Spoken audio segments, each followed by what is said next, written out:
KSKTU Kodakara north മേഖലാ കമ്മിറ്റിയുടെ നേതൃത്വത്തിൽ ആത്മാഭിമാന സംഗമം നടത്തി. കൊടകര ഗാന്ധിനഗറിൽ നടത്തിയ ആത്മാഭിമാന സംഗമം KSKTU ജില്ലാ കമ്മിറ്റി അംഗം K. സുരേഷ് ഉദ്ഘാടനം ചെയ്തു.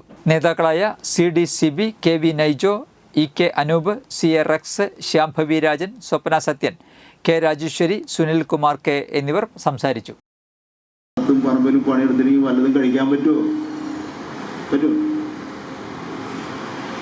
നമുക്ക് വിശപ്പ് വരുമ്പോൾ, കാലത്ത് വിശക്കുമ്പോൾ, ഉച്ചയ്ക്ക് വിശക്കുമ്പോൾ, വൈകുന്നേരം വിശക്കുമ്പോൾ, ഇടനേരം വിശക്കുമ്പോൾ വല്ലതൊക്കെ കഴിക്കണമെന്നുണ്ടെങ്കിൽ പാടത്ത് നെല്ല് വളയണം, ഗോതമ്പ് വളയണം, മറ്റ് ധാന്യങ്ങൾ വളയണം.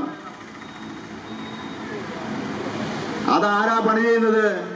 ആ പണി ചെയ്യുന്ന ആളാണ് കർഷക തൊഴിലാളി. ആ കർഷക തൊഴിലാളി പണി ചെയ്ത് ഉൽപാദനം ഉണ്ടാക്കുന്നത് കൊണ്ടാണ് ഈ രാജ്യത്ത് പണി ചെയ്യാത്ത ആളുകൾക്ക് ഭക്ഷിക്കാൻ പറ്റുന്നത്, അല്ലെ? ജന്മിമാർ, മുതലാളിമാർ.